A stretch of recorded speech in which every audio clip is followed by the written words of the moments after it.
Hey guys, tonight we step into a normal day that refused to stay normal. This is Pompeii, not at its height, not in legend, but in its last day, moment by moment, as everything quietly begins to fall apart. So before you get comfortable, take a moment to like the video and subscribe, but only if you genuinely enjoy what I do here. And let me know in the comments where you're tuning in from and what time it is for you. It's always fascinating to see who's joining us from around the world. Now, dim the lights, maybe turn on a fan for that soft background hum, and let's ease into tonight's journey together. The city wakes, as it always does, without urgency, without fear, and, most importantly, without any awareness that it is waking for the last time. A pale morning light stretches over Pompeii, slipping between tiled rooftops and into narrow streets still cool from the night. The air carries the familiar blend of scents: baking bread, damp stone, olive oil, and the faint, ever-present trace of the sea. Inside his bakery, Marcus Lucretius is already at work. He moves with practiced efficiency, hands dusted in flour, sliding loaves into a clay oven that glows like a small, contained sun. The heat presses against his face, but he barely notices. This is routine.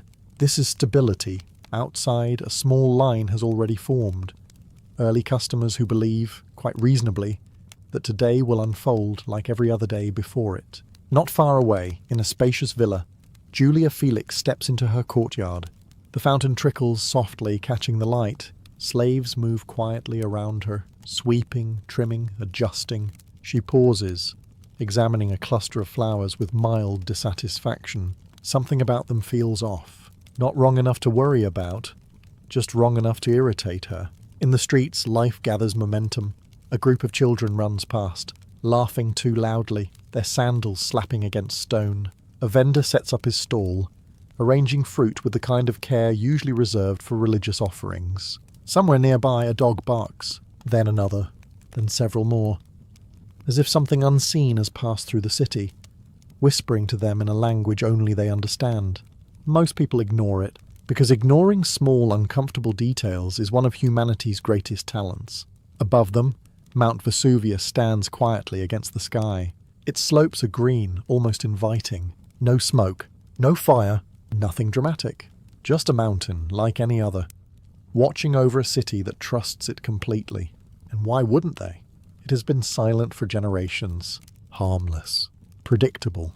The streets grow busier, voices louder, the rhythm of daily life settling into place. Bread will be sold, deals will be made, meals will be shared, plans will be followed, and not a single person, not Marcus, not Julia, not anyone, has the slightest idea that by nightfall, none of it will matter.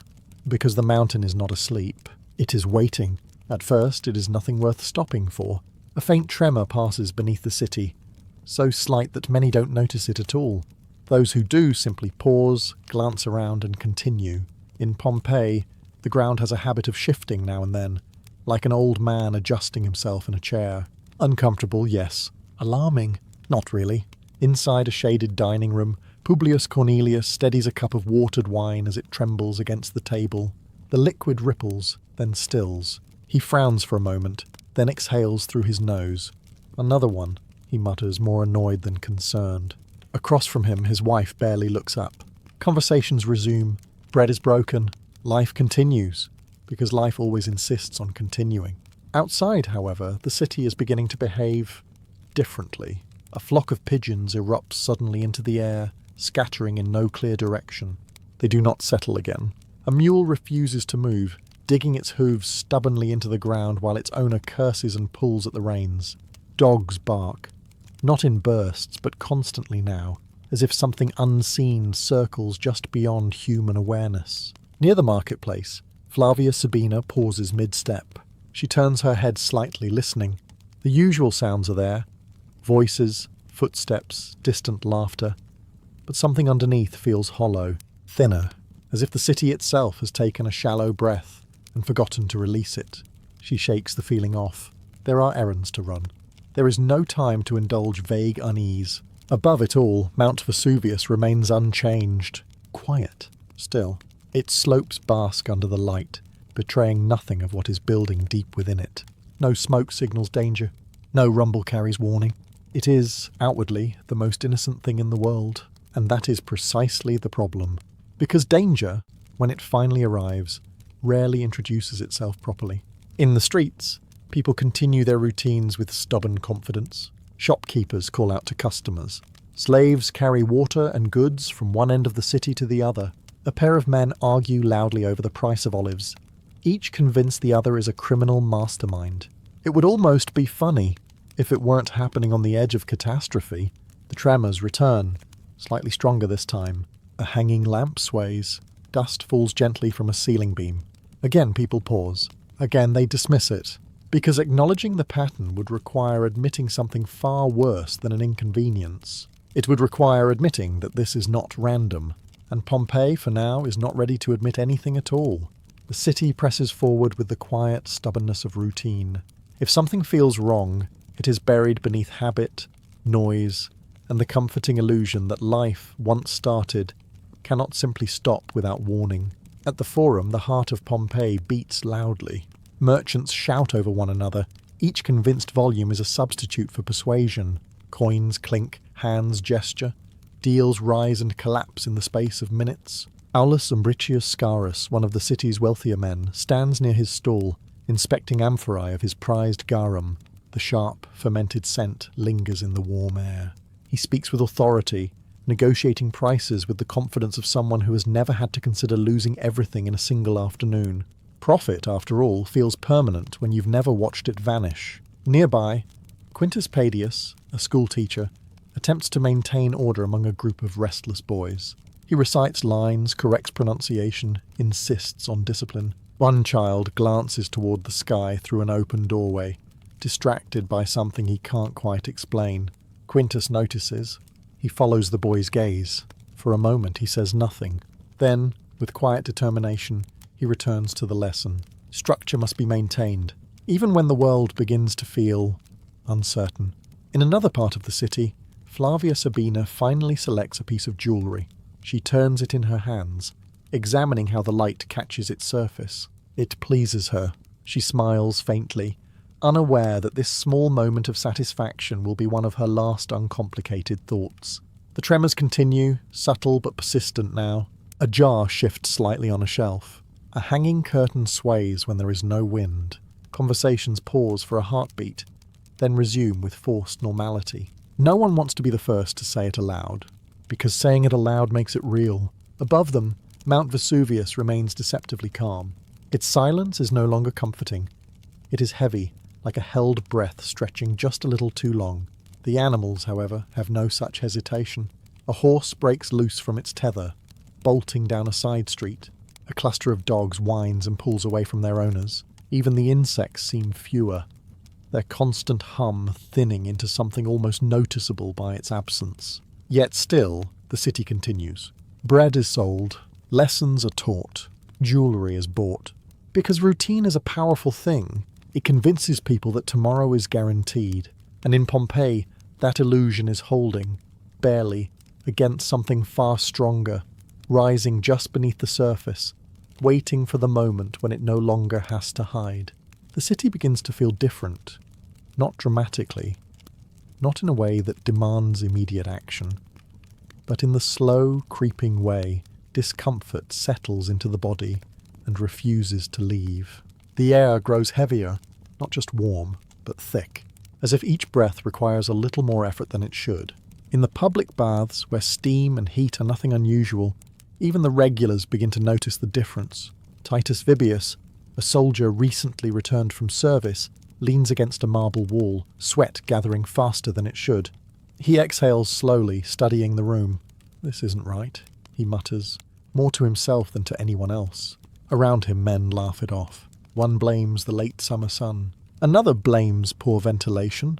A third, clearly unwilling to think too deeply, blames the gods in the vague, convenient way people do when they don't actually want an answer. The conversations continue, but they feel thinner now. Forced, stretched over a growing discomfort no one quite wants to name. Outside, the streets shimmer slightly under the rising heat. The usual breeze from the sea has faded, leaving the air stagnant. Even the sounds of the city seem dulled, as if absorbed by something unseen. At a small courtyard, Livia Drusilla sits in the shade, attended by a young slave fanning her gently. She lifts her hand, signalling the girl to stop. The air, for a moment, feels completely still. No wind, no movement, just silence pressing in from all sides. Livia looks up, not at anything specific, just up, as if expecting to find an answer written somewhere above her. There is nothing there, only the quiet presence of Mount Vesuvius, watching as it always has, unchanged in appearance, unchanged in posture. A perfect disguise for something that is anything but calm. Elsewhere, small signs begin to accumulate. A clay cup cracks suddenly from the heat, splitting with a sharp sound that makes its owner flinch. A line of ants breaks formation, scattering in erratic patterns. A fountain, once flowing steadily, sputters for a moment before correcting itself. Individually, these things mean nothing. Together they begin to form a pattern. But patterns require recognition, and recognition requires someone willing to stop, step back, and admit that what they're seeing doesn't fit the normal shape of things.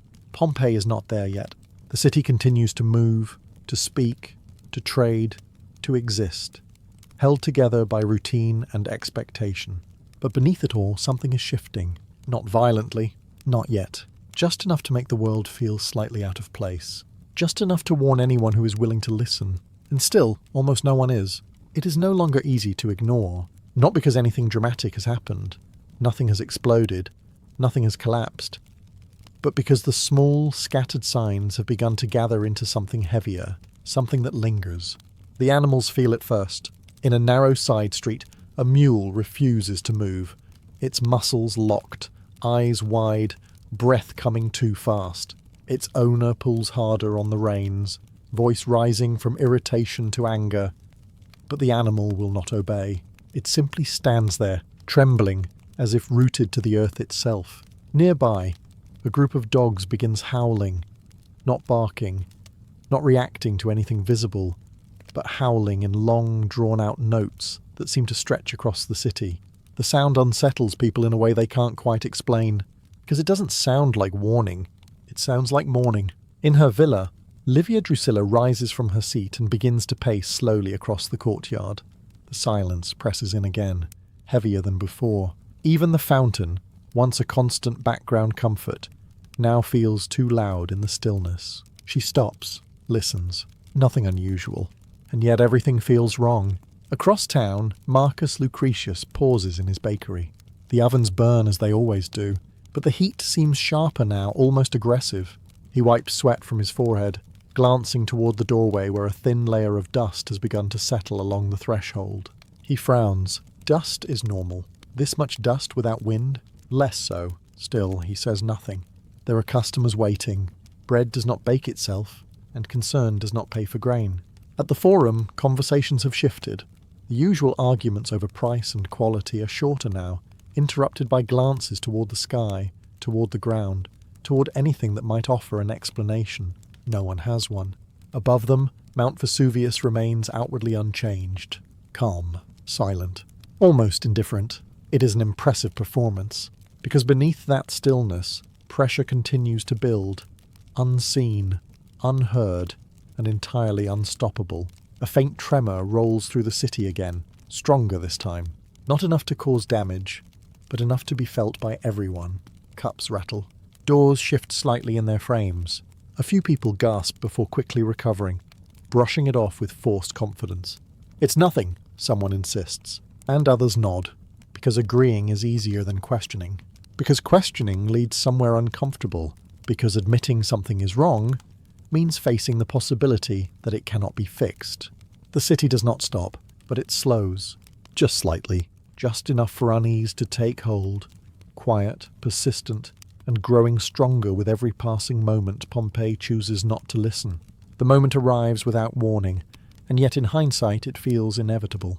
It begins with a sound, not a rumble, not a crack, something deeper, louder. A violent, tearing roar that seems to split the sky itself. It does not roll across the city. It drops onto it, heavy and immediate, leaving no room for confusion. Every voice stops. Every movement freezes. For a single heartbeat, Pompeii holds its breath. Then the city looks up. Above Mount Vesuvius, the sky is no longer empty. A massive column of ash and smoke is rising, fast, impossibly fast, stretching upward like a dark tree forced into the heavens. It expands as it climbs, thick and unnatural, swallowing the blue sky with an ease that feels almost deliberate. For a moment no one reacts, because the mind struggles to process what it cannot categorize. Quintus Padius, standing just outside the forum, stares upward, his mouth slightly open. His students gather behind him, unusually silent now, their earlier restlessness replaced by something sharper. "What is that?" one of them whispers. Quintus does not answer, because he does not know. Across the city, Flavia Sabina steps into the street, shielding her eyes as she looks toward the mountain. The shape in the sky grows larger, darker, more defined with each passing second. It is no longer distant. It is no longer abstract. It is real. And it is happening now. Then the ground shakes again. Harder this time. Not a tremor, but a jolt. Buildings groan. Tiles shift. A crack runs along a plaster wall with a sharp, final sound. Someone screams. That is what breaks the stillness. Not the explosion. Not the column of ash. The scream. Because fear, once voiced, spreads faster than anything else. People begin to move. Some step backward. Others turn and start walking, then faster, then running without fully understanding why. And then it begins to fall. At first, it is light.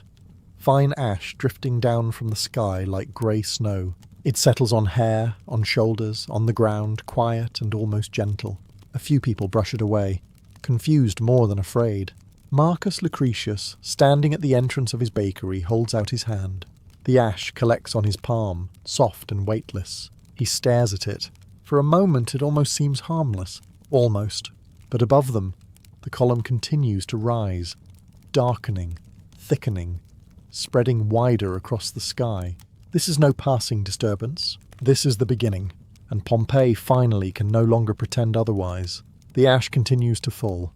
At first it is almost delicate, soft grains settling across rooftops, drifting into open courtyards, clinging to hair and fabric like an unwelcome but oddly quiet visitor. People brush it away instinctively, as if it were nothing more than dust carried on an unusual breeze. But the breeze never comes.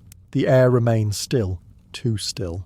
In the street outside his bakery, Marcus Lucretius steps forward, looking up once more. The sky is no longer blue. It has taken on a dull grey tone, as though someone has drawn a veil across it. He squints, trying to make sense of the shape rising above Mount Vesuvius, but the scale of it resists comprehension. It is too large, too sudden, too impossible. So his mind does what minds often do in the face of the impossible. It shrinks it. "It will pass," he says aloud, though no one has asked. A customer nearby nods quickly, eager to agree. "Just ash," the man adds. It happens. Neither of them believes it fully, but belief is not always required, only repetition. Across the city, the same quiet denial takes hold. In the forum, Aulus Umbricius Scaurus orders his workers to continue loading amphorae. Business must not stop. It cannot stop. Profit depends on continuity, not panic. He wipes ash from his shoulder with visible irritation, as if offended by the inconvenience more than concerned by the cause. Nearby, Flavia Sabina hesitates in the middle of the street, clutching her jewellery box tighter now. The falling ash gathers more quickly, settling into her hair, catching in the folds of her clothing. She looks around, searching for someone. Anyone who seems certain of what to do.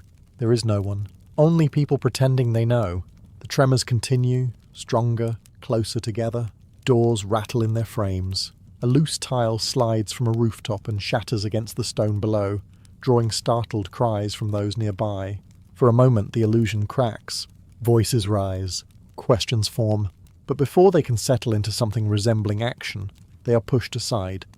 Smothered under habit, under routine, under the desperate need for normality. Because accepting reality would require immediate change. And change, especially the kind that demands urgency, is something people resist with remarkable consistency. So they continue. Shops remain open. Conversations continue, though shorter now, more distracted. People move through the streets with quicker steps, casting more frequent glances toward the sky. The ash thickens. The light dims further. And still, many choose to believe this is temporary, that it will stop. that it must stop. Because the alternative, that this is only the beginning, is far too large to accept all at once. And Pompeii, even now, is trying very hard not to accept it at all. The shift, when it comes, is sudden. Denial does not fade gently. It breaks. The ash is no longer soft or occasional. It falls steadily now, thicker, heavier, coating the streets in a grey layer that muffles footsteps and dulls colour. What was once an inconvenience has become an obstruction. Breathing feels different. The air scratches at the throat, and people begin to understand. Not fully, not clearly, but enough. In the forum, voices rise. Not in argument now, but in confusion. Questions overlap, collide, go unanswered. Someone shouts to leave the city. Someone else insists it is safer to stay indoors. A third demands to know who is in charge, as if authority might somehow negotiate with a volcano. No one is in charge. Not here. Not anymore. Flavia Sabina pushes through the crowd, clutching her jewellery box against her chest. It feels heavier now, less like a possession and more like a burden. Around her, people move faster, bumping into one another, abandoning the careful politeness that once governed the streets. Fear erases manners quickly. Nearby, Aulus Umbricius Scaurus is no longer concerned with profit.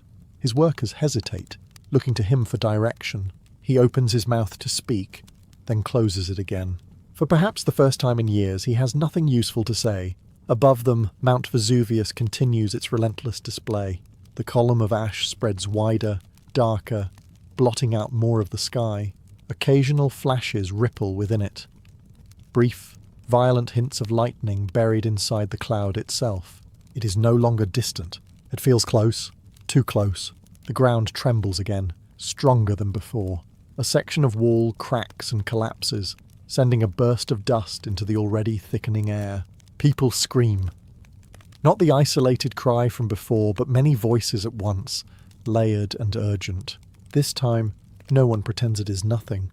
At the edge of a narrow street, Titus Vibius tries to impose order. His voice cuts through the chaos, sharp and commanding, directing people to move, to stay together, to think clearly. Some listen, many do not. Panic does not respond well to instruction. It spreads faster than logic, faster than reason, faster than any attempt to contain it. The ash continues to fall, heavier still. It collects on rooftops, pressing downward, adding weight where structures were never meant to carry it. Doors become harder to open. Pathways begin to disappear beneath the growing layer. The city, once open and familiar, starts to close in on itself. And now, finally, movement becomes urgent, not cautious, not hesitant. People begin to run, because whatever this is, whatever has started, it is no longer something they can wait out. It is something they must escape, or try to. The light fades with unnatural speed. What should be a bright, sunlit day is reduced to a dim, grey twilight. Shadows stretch where they shouldn't. Colours drain from the streets, replaced by the dull uniformity of ash. Then slowly the grey turns to black. Not night, something heavier. A darkness that feels close, pressing in, swallowing distance and depth until the city itself begins to disappear into it. Torches are lit. At first, only a few. Small flames flickering uncertainly in doorways and along the edges of streets. Then more, and more, until Pompeii glows faintly under a scattered constellation of fire, each flame a fragile attempt to hold back something far larger. It doesn't work. The darkness keeps coming. Inside his home, Publius Cornelius gathers his family. The room is dim despite the lamps, their light struggling against the thickening air. Ash slips through open spaces, settling on the floor, the furniture, their clothes. His wife grips his arm. "We need to leave." He hesitates, not because he disagrees, but because he doesn't know where leave leads anymore. Outside? Toward what? The streets are already filling. The sky offers no direction. The mountain looms unseen, hidden behind the growing mass of ash and smoke. Every option feels uncertain. Every delay feels dangerous. In the streets, movement becomes chaotic. People push past one another, their outlines barely visible through the darkness. Voices call out names. Children, spouses, friends, some answered, many not. A child cries somewhere nearby, the sound thin and desperate in the thick air. Across town, Livia Drusilla steps outside her villa, guided by a servant holding a trembling torch. The flame bends and flickers, struggling to stay alive. She looks out toward where the city should be. She sees almost nothing, only shifting shapes, moving shadows, brief flashes of firelight reflecting off falling ash. Above them all, hidden now but still present, Mount Vesuvius continues its work unseen. The eruption feeds the sky, and the sky feeds the darkness, until the boundary between earth and air begins to dissolve. Another tremor rolls through the ground, longer this time, the kind that doesn't end quickly, forcing people to feel every second of it. Walls creak, structures strain. Somewhere in the distance, something collapses with a heavy, final crash. The city is changing, not slowly anymore. Rapidly, irreversibly, breathing becomes harder. Each inhale carries dust and ash, dry and suffocating.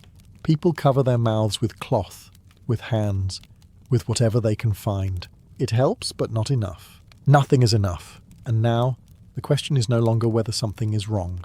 The question is whether anyone can still get out, or if Pompeii has already become a place that traps more than it shelters. The weight of it becomes impossible to ignore. Ash no longer drifts.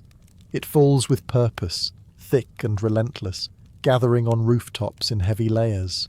What once looked like dust now behaves like stone in waiting, compacting, pressing downward with a force the buildings were never meant to endure. The first collapse is sudden. A sharp crack splits the air, followed by the deep grinding sound of wood and tile giving way. A roof caves in under the strain, sending a cloud of ash bursting outward into the already choked streets. People scream, not in confusion now, but in recognition. This is happening! And it is not stopping. Along a narrow street, Titus Vibius moves quickly, his voice cutting through the chaos. He gestures toward open areas, urging people away from buildings, away from walls that may not hold much longer. "Keep moving," he shouts. "Don't stay near the houses." Some listen, stumbling past him, clutching children, dragging belongings, coughing as they move. Others hesitate, unwilling to abandon shelter, even when that shelter is beginning to fail, because stepping into the open feels like stepping into the unknown, and the unknown, at least in theory, can always be worse. Above them, unseen behind the thickened sky, Mount Vesuvius continues to feed the storm. The ash grows denser, falling faster, coating everything it touches. Doorways clog, pathways narrow. The city begins to lose its shape. Its familiar lines softened and buried beneath the accumulating grey. Inside what remains of his bakery, Marcus Lucretius tries to salvage what he can. He wraps bread in cloth, his movements quick, almost frantic now. The oven's heat mixes with the suffocating air, turning the space into something unbearable. A distant crash echoes through the walls, then another, closer this time. He stops, listens. The structure groans above him. For a moment he considers staying. The instinct to protect what is his work, his livelihood, his place in the city, pulls at him with stubborn force. Then a beam shifts with a sharp, splintering sound. That decides it.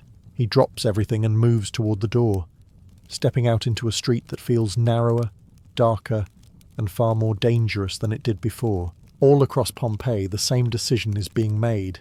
Too late for some, just in time for others. And for many, impossible to make at all. The collapses continue, one after another, each one sending shockwaves through the already panicked crowd. Structures that stood for decades give way in minutes, crushed under a weight no one had ever prepared for. The city is not just under attack. It is being buried, piece by piece, breath by breath, under something that will not lift, will not stop, and will not spare anything in its path. Movement becomes the only instinct that matters. The streets, once orderly and familiar, are now crowded with bodies pushing in every direction, each person chasing the same fragile idea. Escape. Not safety, not certainty, just distance. Away from the city, away from whatever this has become. Julia Felix steps out from the remains of her estate, her composure fractured, but not entirely gone. Servants cluster around her, some carrying bundles, others carrying nothing at all. The gates that once marked the boundary of her wealth now feel meaningless. Walls do not protect against falling ash. Nothing does. She hesitates only briefly before moving forward, joining the flow of people pressing toward the edges of Pompeii. Around her, The distinction between classes has dissolved. Wealthy and poor move side by side, equally covered in ash, equally uncertain. Fear is remarkably efficient at levelling society. The roads leading out of the city begin to choke with movement. People stumble over uneven ground now buried beneath layers of ash. Sandals slip, visibility drops further, torches flicker weakly, their light swallowed by the thickened air. Breathing becomes labour. Each inhale drags dust into the lungs, dry and abrasive. People wrap cloth around their mouths, press sleeves against their faces, anything to filter the air. It helps, but only slightly, not enough to make this sustainable. In the crowd, Publius Cornelius grips his son's hand tightly, refusing to let go even as bodies press in from all sides. His wife follows close behind, coughing, her steps growing slower. He glances back once, then forward again. There is no time to stop. Stopping means being overtaken. Stopping means disappearing into the chaos behind them. Above, hidden but ever present, Mount Vesuvius continues to feed the disaster. The ash thickens still, falling faster, heavier, turning the world into something increasingly unrecognizable. The city's edges blur, landmarks vanish, even the direction of escape becomes uncertain. Some turn back disoriented. Others push forward blindly, trusting movement over thought. A few fall and do not rise again, lost beneath the shifting mass of people and ash. The sound of the city has changed. No longer voices layered over routine noise, but a constant, chaotic mixture of coughing, shouting, footsteps and distant collapses. It is louder, yet somehow emptier, stripped of anything resembling normal life. And still, they move, because staying is no longer an option, because the city behind them is no longer a place to live. It is something else now, something closing in, something that does not release what it takes. And with every step, the hope of escape grows thinner. Not because they stop believing in it, but because the world around them is changing faster than they can outrun it. Darkness takes the city completely, not gradually, not with the familiar fading of daylight, but all at once. Thick, suffocating, absolute. It presses in from every direction, swallowing what little visibility remains until the world shrinks to the reach of an outstretched hand. Torches struggle. Their flames flicker weakly, bending under the weight of ash and the lack of clean air. Light no longer spreads. It clings, small and fragile, barely illuminating the faces of those who carry it. Beyond that narrow circle there is nothing. Only black. In the streets people move blindly now, not running. Running requires direction. This is something else. A slow, uncertain forward motion, guided by instinct, by memory, by the faint hope that each step is leading somewhere better than where they are. It often isn't. Livia Drusilla walks with one hand gripping her servant's arm, the other covering her mouth with a piece of cloth. The fabric is already damp with breath and ash, offering little protection, but it feels necessary. Without it, each inhale burns. "Stay close," she whispers. The servant nods, though neither of them can truly see the other's face. Around them, voices echo in the darkness. Names called out again and again, some answered, most not.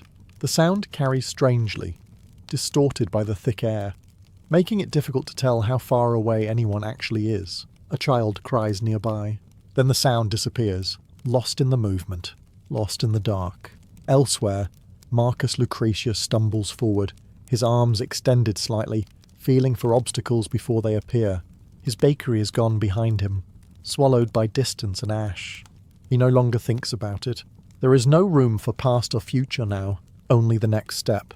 Above them all, unseen and relentless, Mount Vesuvius continues to pour ash into the sky, feeding the darkness until it feels less like an absence of light and more like a presence of something else. Something heavy, something final. The ground trembles again, longer this time, more sustained. People freeze, instinctively lowering themselves, bracing for impact. Walls creak. Loose stone shifts underfoot. Somewhere nearby, a structure collapses with a muffled, crushing sound. No one screams this time. There is no energy left for it. Breathing grows harder still. The air is thicker, hotter, more difficult to draw into the lungs.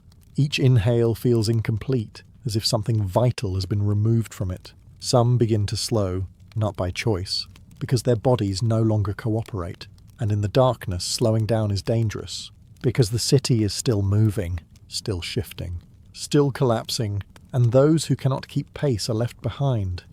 Not intentionally, not cruelly, but inevitably. The night has come, and it has come far too soon. The air changes again, not in a way that can be seen, but in a way that is immediately felt. Breathing, already difficult, becomes painful. Each inhale burns the throat, scratching deeper, settling into the chest with a weight that does not leave. Coughing spreads through the crowd, dry at first, then harsher, more desperate, until it becomes a constant, relentless sound. The air is no longer just filled with ash. It is turning against them. In the darkness, people slow. Not because they want to, but because their bodies begin to resist movement itself. Legs feel heavier, steps grow shorter. Even standing becomes an effort that demands focus. Aulus Umbricius Scaurus, once confident and loud, now leans against a wall he can barely see. His breaths come shallow and quick, each one followed by a cough he cannot suppress. He tries to push himself upright, to move with the others, but the strength that once defined him is slipping away with every passing moment. Around him, others collapse. Some sink to their knees, others fall entirely, disappearing into the ash-covered ground. A few attempt to rise again, managing a step or two before stopping once more. There is no clear line between those who continue and those who cannot, only a gradual, quiet separation. In the streets, voices weaken, calls for loved ones grow softer, less frequent, replaced by the sound of laboured breathing. Even panic begins to fade, not because the danger is lessened, but because there is no longer enough air to sustain it. Fear requires breath, and breath is becoming scarce. Above, hidden but inescapable, Mount Vesuvius continues its silent assault. The eruption feeds the sky, and the sky feeds the ground, filling every space with heat, ash, and gas that seeps into lungs and refuses to leave. The temperature rises, not dramatically, not enough to burn, yet, but enough to make the air feel wrong. Warmer than it should be, closer than it should be, as if the space itself is shrinking. Publius Cornelius struggles forward, his grip on his son weakening. He tightens it again instinctively, refusing to let go. His wife stumbles behind him, her breathing uneven, her steps unsteady. "We have to keep moving," he says, though his voice is barely more than a whisper now. They try, but the distance they hope to create between themselves and the city feels unchanged. Every step forward is met with the same suffocating air, the same darkness, the same uncertainty. There is no clear escape, only the fading hope of one, and as the air grows heavier, hotter and more toxic, the realization begins to settle. Not all at once, but slowly, quietly, like everything else in this day. This is no longer something to outrun. It is something closing in from every side. Something that does not need speed, because it takes the very thing required to escape it. And once that is gone, there is very little left to fight with at all. What comes next does not announce itself with warning. There is no time to adjust, no moment to understand. Only a change. Subtle at first, almost imperceptible. The air grows hotter, not gradually, not like the slow rise of a summer day, but in a sudden, unnatural shift. The kind that makes the skin prickle, the lungs tighten, the body hesitate without knowing why. Some notice, most do not, because by now there is so much wrong with the world that one more change barely registers. Then the ground trembles again, stronger than before, longer. It does not stop quickly this time, it lingers. A deep, sustained vibration that runs through the stone, through the streets, through the bodies of those still standing. Loose debris shifts. Ash slides in soft cascades from rooftops already weakened beyond recovery, and somewhere beyond the darkness, beyond sight, beyond understanding, something collapses. Not a building, not a wall, something larger. Above it all, hidden but inevitable, Mount Vesuvius releases the force it has been holding back. A surge forms. A fast-moving wave of superheated gas, ash and debris, dense, unstoppable, and far beyond anything the people below can comprehend. It does not move like wind. It does not behave like fire. It advances like a wall. In the streets, there is no clear signal of its arrival, only a growing pressure in the air, a sudden intensification of heat, a feeling that something vast is approaching at impossible speed. Marcus Lucretius stumbles forward, barely able to see, barely able to breathe. He pauses for a moment, instinctively turning his head as if trying to listen for something.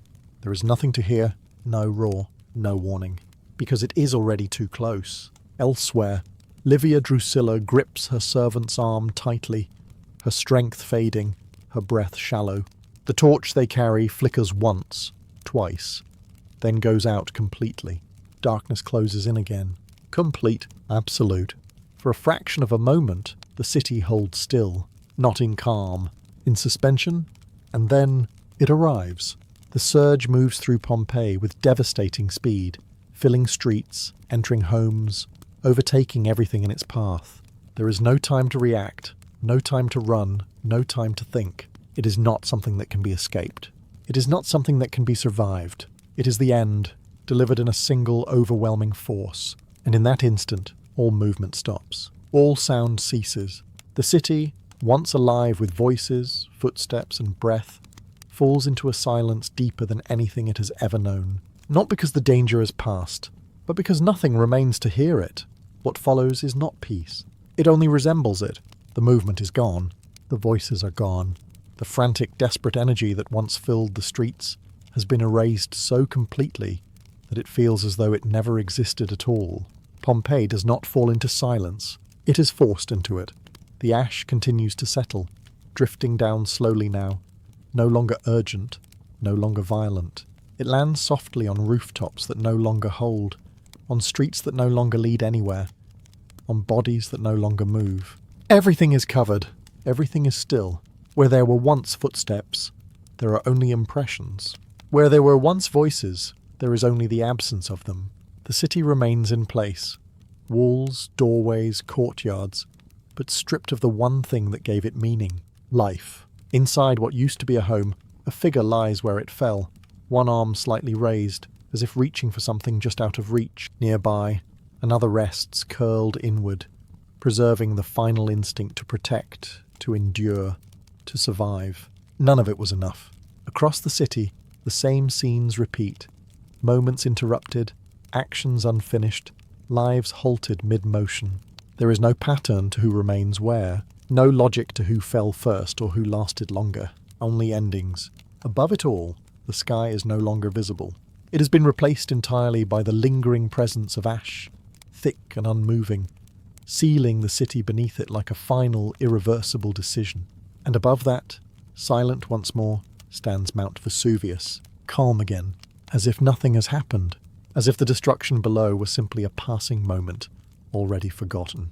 Time, however, does not forget. It slows, then it stops. Layers of ash harden. The city is preserved, not intentionally, not mercifully, but completely. Every street, every room, every final position remains locked in place, untouched by change, untouched by decay. Pompeii does not disappear. It is buried, hidden from the world yet intact beneath it. Centuries will pass before it is seen again, before the silence is broken, before the final moments of these lives are uncovered, studied, and quietly contemplated by those who come long after. And when they are, one truth will remain unavoidable. This was not a distant tragedy, not an abstract event. It was a day, a single day, lived hour by hour, breath by breath, until there were no hours left to live. In ancient Egypt, hair was less a personal feature and more a persistent inconvenience. It grew when it wasn't wanted, trapped heat like a poorly designed roof, and had an unfortunate tendency to attract things that no one, in any century, has ever been pleased to host. So the Egyptians, being practical people when it suited them, made a bold decision. They removed it, completely. Shaved heads were not a sign of punishment or rebellion. They were normal. Men shaved, women shaved, children were often shaved, with the occasional symbolic lock left behind like a small compromise with tradition. In a land where the sun was relentless and hygiene was a daily negotiation, having no hair was simply efficient. It reduced heat. It reduced parasites. It reduced the general chaos of trying to maintain something that clearly had no respect for the climate it lived in. And yet, despite this widespread war against natural hair, the Egyptians were oddly obsessed with hairstyles. This is where logic quietly steps aside, because while their real hair was removed, artificial hair became a masterpiece. Wigs were not an afterthought, they were a statement. Crafted from human hair, plant fibres, or a combination of both, they were styled, layered, braided, and shaped with a level of care that suggests the Egyptians did not hate hair at all. They simply preferred to control it. A wig did not grow unpredictably.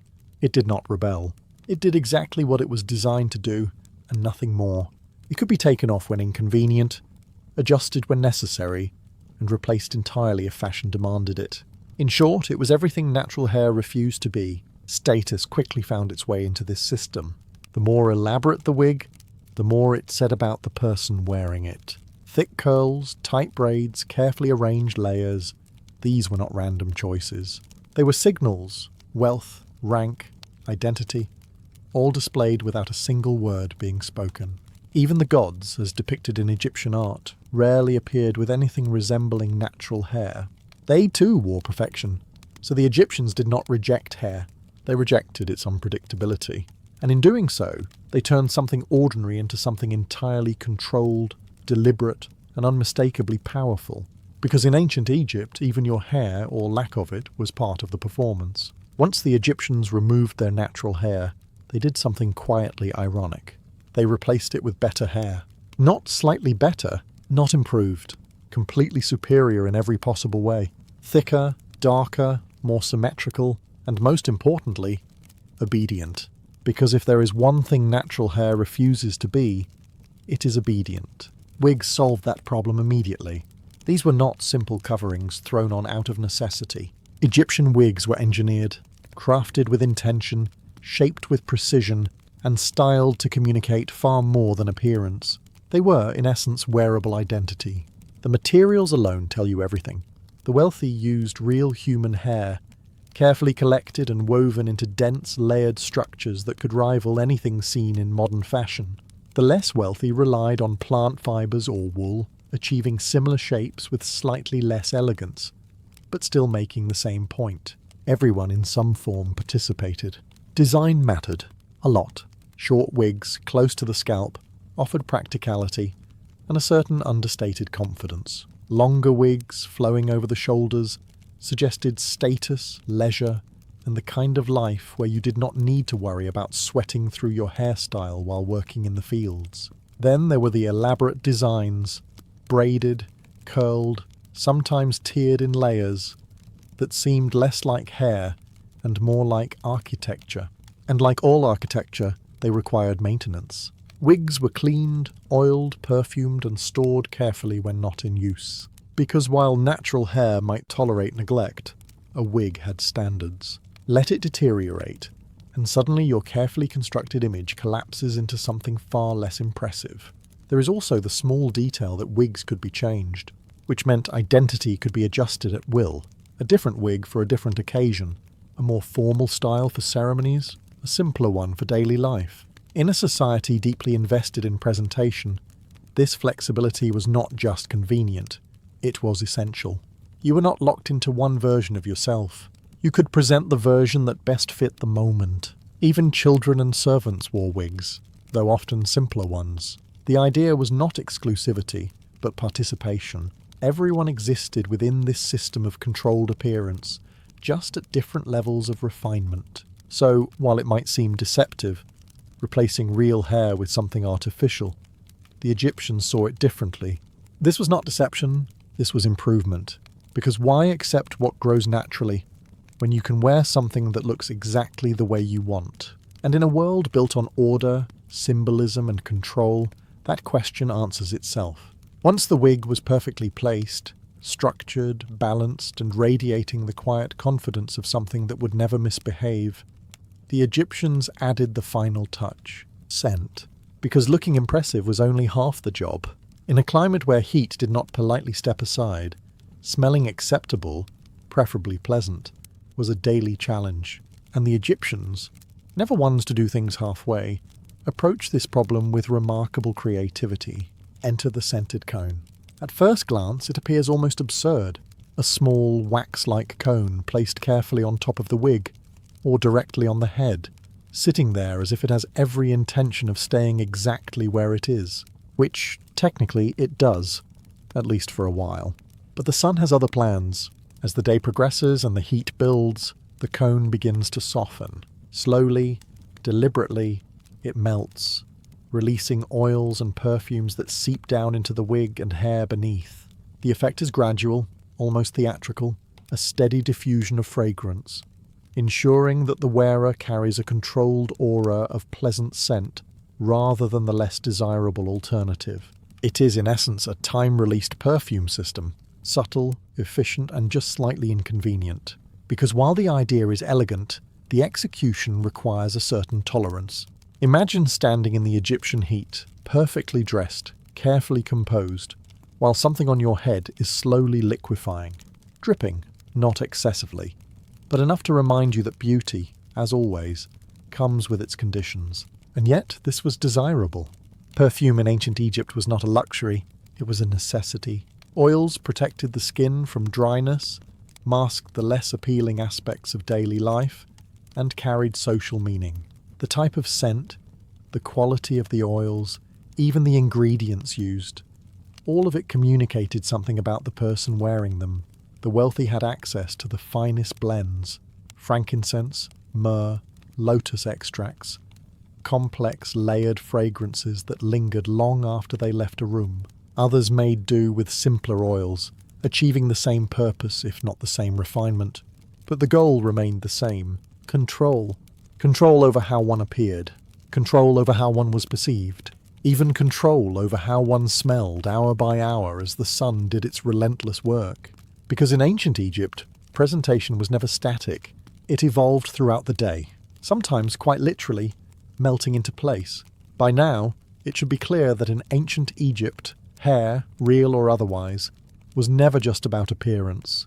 It was a language, a quiet, carefully constructed system, where every strand, every curl, every layer said something about who you were and where you stood. And like all good systems, it was deeply concerned with status. Not everyone wore the same wig. That would have been far too egalitarian, and ancient societies rarely indulge in that kind of simplicity. Instead, hairstyles became markers, clear, visible signals of wealth, rank, and importance. At the lower end, wigs were functional, simpler designs, fewer layers, less volume, still shaped, still intentional, but lacking the complexity that required time, resources, and skilled hands. These were the wigs of workers, servants, and those who had more pressing concerns than achieving perfect symmetry on their heads. Then came the middle ground. Individuals with some means, some standing, began to incorporate more detail. Braids appeared, curls were defined, the structure became more deliberate. These wigs did not scream wealth, but they certainly suggested it. The message was subtle, not powerful perhaps, but not insignificant either. And then, at the top, everything changed. The elite did not wear wigs. They wore statements, thick, layered constructions that framed the face and extended over the shoulders, often divided into sections, braided with precision, or styled into controlled waves. These were not quick creations.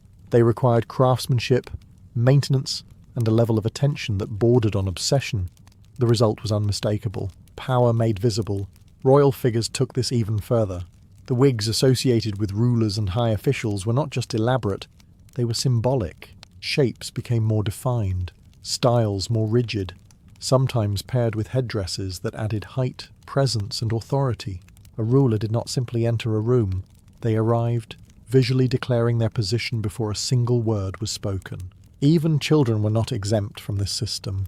The famous side-lock hairstyle, one section of hair left unshaved while the rest of the head remained smooth, marked youth and status in a way that was instantly recognizable.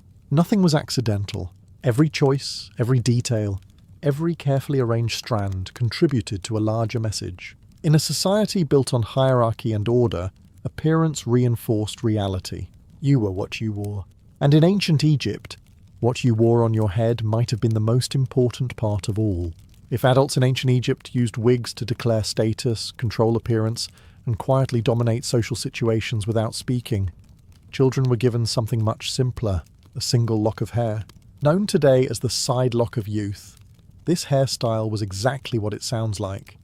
A shaved head with one carefully preserved strand, usually hanging from the side. Minimal effort, maximum symbolism. It told everyone exactly what they needed to know. This is a child. Treat accordingly. The rest of the head remained shaved, maintaining all the practical benefits Egyptians clearly valued: cooling, hygiene, and the general absence of things crawling where they should not be. But that one lock stayed, often braided or shaped, deliberately maintained rather than forgotten, because nothing in ancient Egypt was ever accidental. The side lock was not just about age, it was about identity and transition, a visual marker that this person was not yet fully part of the adult world, but on their way toward it. Still protected, still dependent, still existing in a space where expectations were different. And like everything else, it had meaning beyond the obvious. In religious imagery, the child god Horus is often depicted with this same side lock, reinforcing its symbolism: youth, vulnerability, potential. All wrapped into a single, slightly impractical strand of hair. When even the gods follow your hairstyle, you can assume it carries some weight. As children grew, the lock remained until a certain age or stage of life. Then eventually, it disappeared. Removed, like everything else that marked childhood, as the individual stepped into adult roles and expectations. And that transition mattered, because once the lock was gone, the choices became more complicated. Shaving, wigs, oils, status. Everything that defined adult identity now applied. There was no more simplicity, no more single strand explaining who you were. You had to construct it yourself, which, in a society as detail-obsessed as ancient Egypt, was both an opportunity and a responsibility. So while the side lock may seem small, even insignificant compared to the elaborate wigs of the elite, it served a crucial purpose. It marked the beginning, a quiet, unmistakable signal that one day this child would step into a world where even their hair, or lack of it, would become part of a much larger performance. If wigs represented control and status shaped every strand, then the priests of ancient Egypt chose something far more extreme. They chose nothing at all. Complete baldness was not just a practical decision for them, it was a requirement. While others shaved for comfort or convenience, priests shaved for purity. And not occasionally, constantly, heads, bodies, faces, everything was stripped of hair with a level of commitment that suggests they had very little patience for regrowth. Because in their world, hair was not just inconvenient, it was impure. Temples were not ordinary spaces. They were places where the divine was believed to exist in close proximity, where rituals were performed daily, and where even the smallest detail could carry meaning. Entering such a space required preparation, and that preparation began with the body itself. Hair, being natural, unpredictable, and prone to collecting dust, oil, and the occasional insect, did not meet the standard, so it was removed.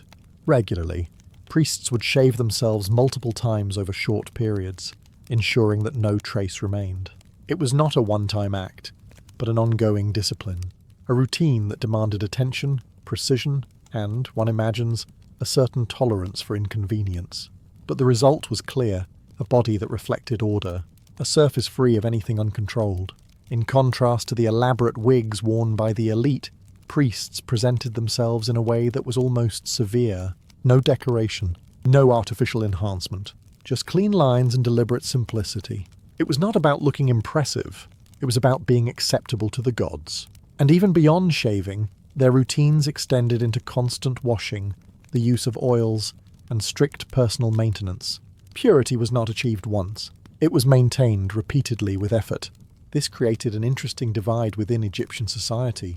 On one side, individuals used wigs, oils, and styling to build identity, display status, and shape perception. On the other, priests removed all of it, stripping themselves down to something more controlled, more disciplined, and arguably more extreme. Both approaches were about control, just applied in different directions. One added layers, the other removed them entirely, and in a culture where appearance was never accidental, even the absence of hair carried meaning. because sometimes saying nothing at all says everything. If the living cared about their appearance, and they clearly did, the dead cared even more. Or rather, the living cared on their behalf, which is arguably worse, because now you have no say in the final version of yourself that will be preserved for eternity. In ancient Egypt, death did not simplify anything. It complicated it, because now your appearance was no longer temporary, it was permanent. And permanence demands perfection.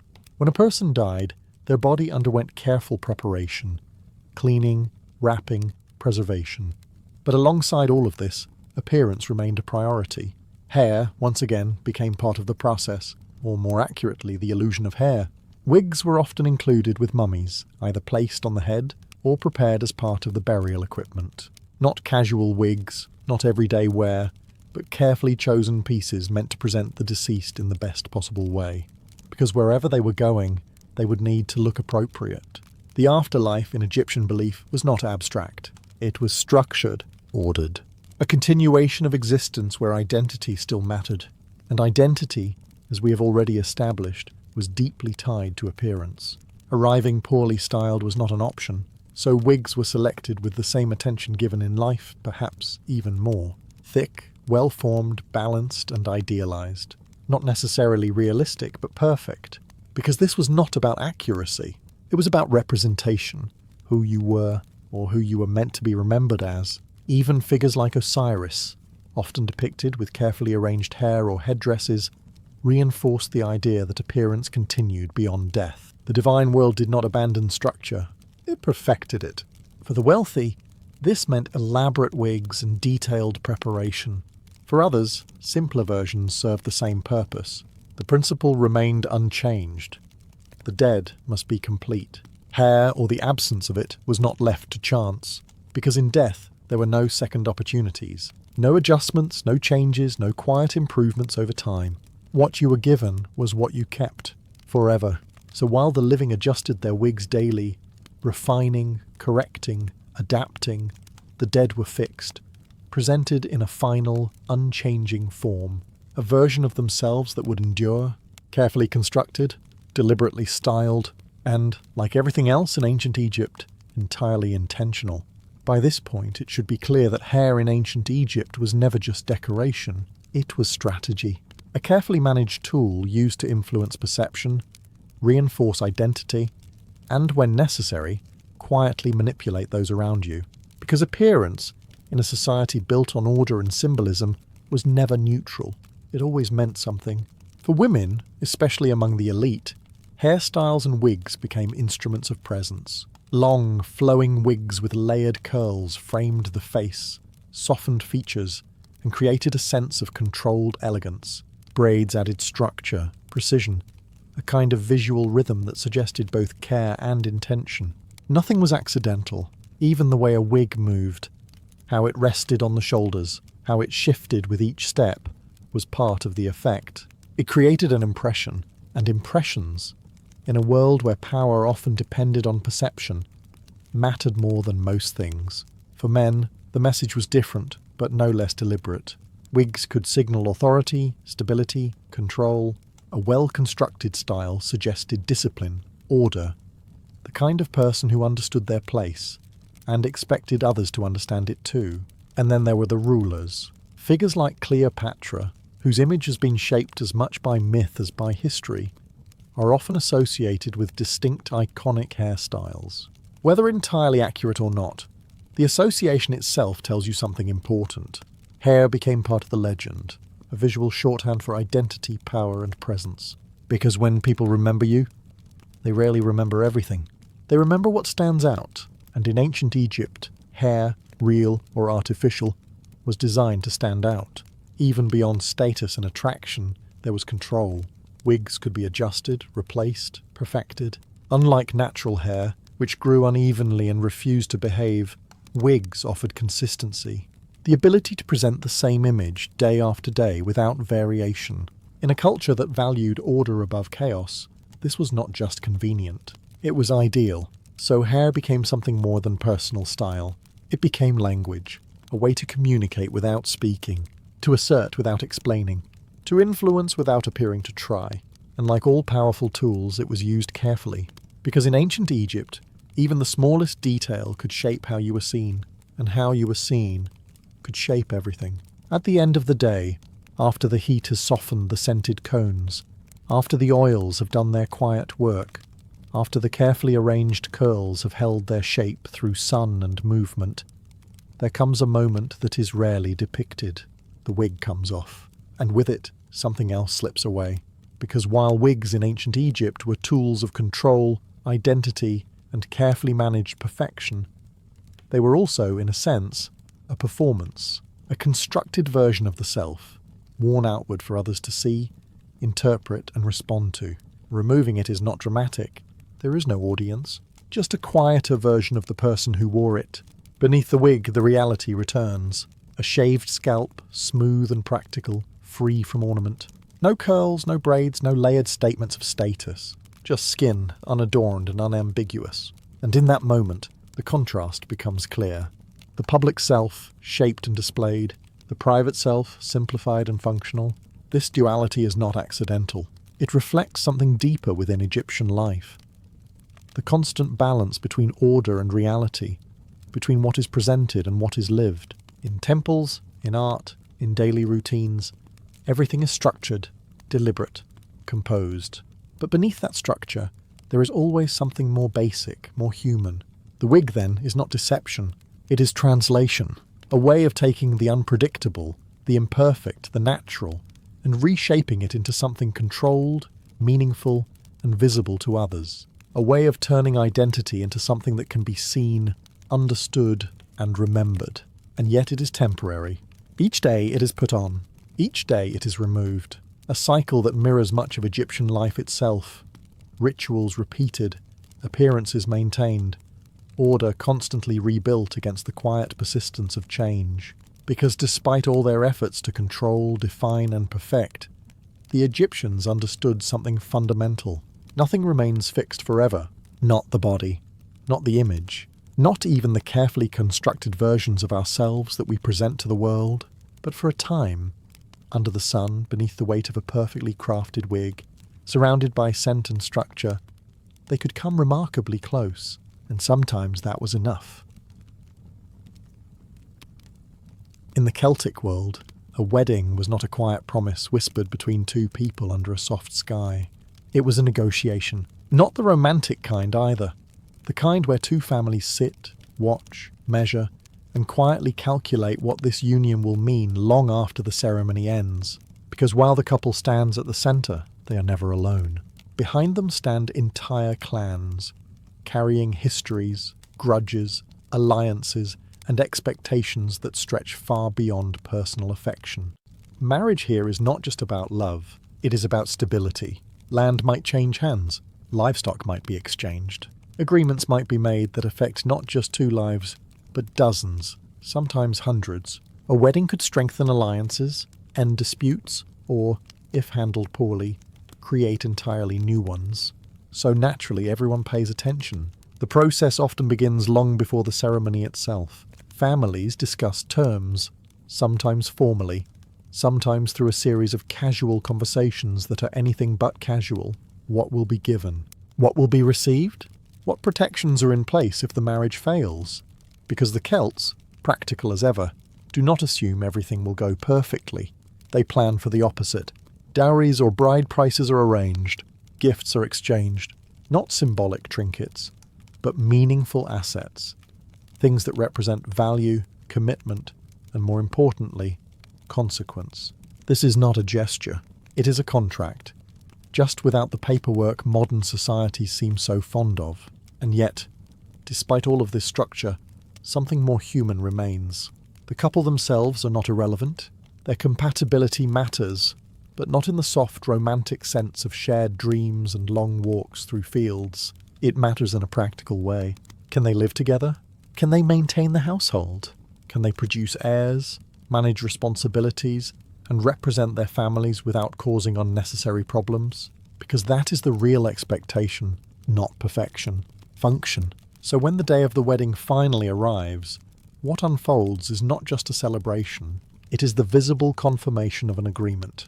A moment where two individuals step forward, yes, but more importantly, where two clans bind themselves together with all the weight, opportunity, and quiet tension that such a bond inevitably brings. And once that bond is made, there is no pretending it was ever simple. Once the agreement is settled, terms discussed, expectations quietly locked into place, the next phase begins. People arrive, and not just a few close relatives carrying polite smiles. Entire groups begin to gather, moving across hills, forests, and rough paths, bringing with them not only gifts and provisions, but presents. Because in a Celtic wedding, showing up is not optional, it is a statement. Who attends matters. Who does not attend matters even more. Families arrive in clusters, often dressed in their best garments, not necessarily for vanity, but for representation. You do not just appear as yourself, you appear as part of something larger. Your clan's strength, wealth, and cohesion are quietly displayed through numbers, behaviour, and the subtle art of looking like you belong exactly where you stand.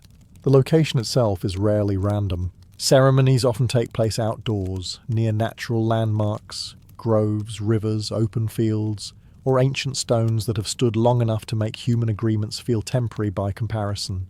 These spaces are not chosen for beauty alone, they carry meaning. Nature, in Celtic belief, is not a backdrop. It is a participant. The land witnesses the union, the sky watches, and the elements, earth, air, fire, water, are present whether acknowledged directly or not. It adds a layer of seriousness that no enclosed hall could quite replicate. As the crowd gathers, the atmosphere becomes something layered. There is excitement, certainly. Weddings are among the few occasions where large groups come together without the immediate expectation of conflict. But beneath that, there is observation. People watch each other. Old rivalries may be set aside for the day, or at least politely ignored. New alliances are noted. Conversations happen in quiet corners. Words exchanged that have little to do with the couple and everything to do with the shifting landscape of relationships. Meanwhile, preparations continue. Food is arranged. Fires are built. Space is cleared for the ceremony itself. Everything moves with a sense of purpose, even if no one is giving direct orders. Tradition guides the process more than any single individual. And at the centre of it all, the couple waits. Not isolated, but not entirely part of the crowd either. They stand between two worlds, their separate pasts, and the shared future that is about to be declared in front of everyone present.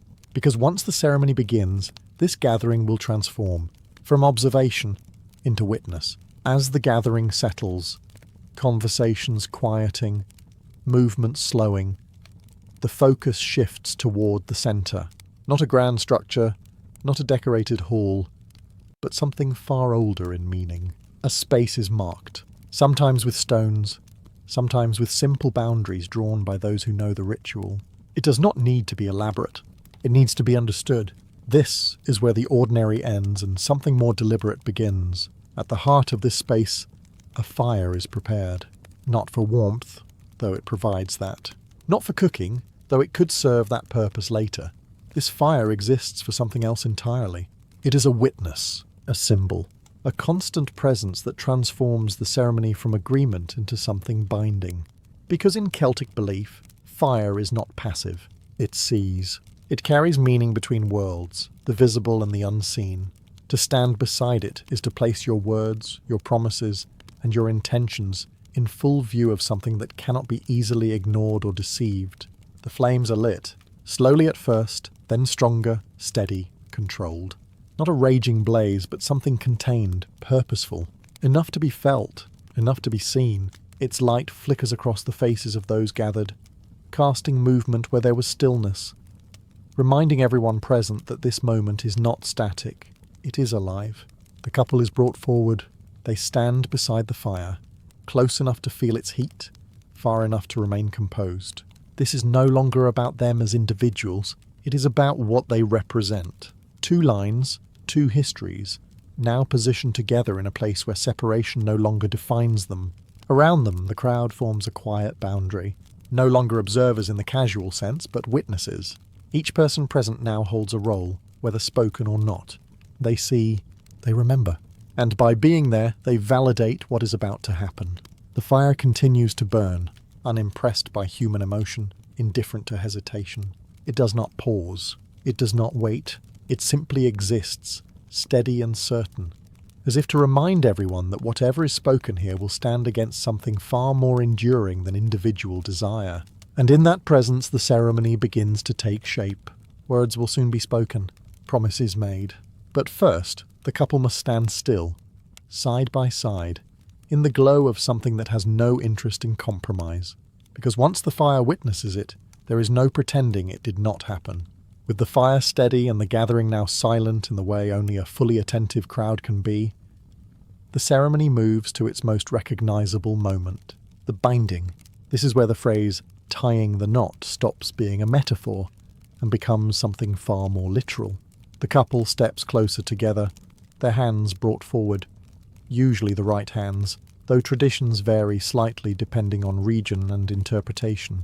And then a cord is introduced. Not just any cord.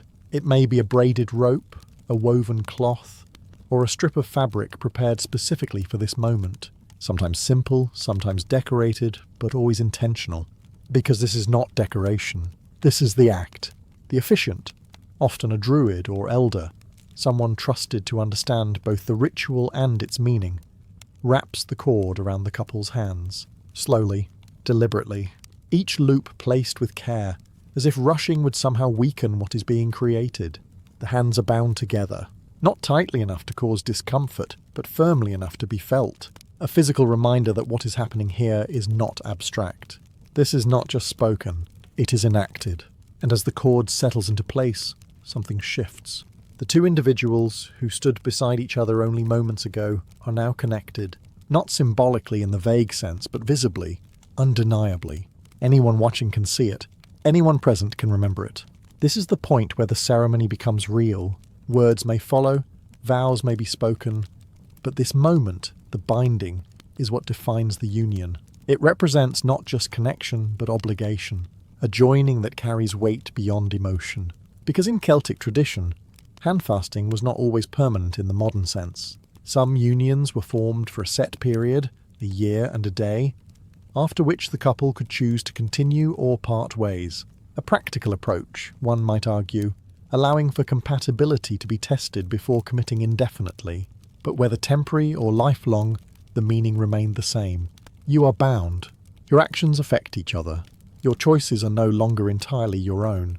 And as the cord holds their hands together, the couple stands in front of their clans, the fire and the land itself, quietly acknowledging that what has been tied here is not easily undone. Because once bound, even briefly, nothing returns to what it was before. With hands bound and the fire steady beside them, the ceremony reaches its most dangerous moment, the speaking. Because silence up to this point has been safe. Actions can be observed, interpreted, even slightly misunderstood if necessary. But words, once spoken, have a habit of staying exactly where they were placed, refusing to be adjusted later, when reality proves less cooperative. The couple now faces each other, bound together, close enough to feel the tension of the cord, aware of every eye watching, every ear listening. This is no private exchange. There is no room for vague promises or poetic exaggeration that sounds good in the moment, but dissolves later. What is said here matters. Vows in a Celtic wedding are not standardized lines repeated without thought. They vary, sometimes simple, sometimes deeply personal, but always rooted in the same idea. Commitment expressed in terms that can be understood by everyone present. Promises are made to support, to protect, to remain loyal, not in the abstract but in practical ways, to share burdens, to maintain the household, to stand together in times that will almost certainly test whatever confidence they feel now. Because unlike modern ceremonies that occasionally lean toward optimism, Celtic traditions carry a quieter realism. Life will not be easy, so the vows reflect that. There is often an acknowledgement of uncertainty, of seasons changing, of fortunes rising and falling. The promises are not about perfection, they are about endurance, about remaining bound, not just when it is convenient, but when it is difficult. And as each word is spoken, it is witnessed, not just by the officiant, but by the entire gathering. Family members, allies, even those who arrived out of obligation rather than affection. They all hear it. And once heard, those words become part of something larger, a shared memory, a record that exists without writing. Because in a society where agreements are often reinforced through reputation rather than documentation, what is spoken publicly carries weight. Forgetting a vow is one thing. Being reminded of it by an entire community is something else entirely. The fire continues to burn beside them, indifferent but present.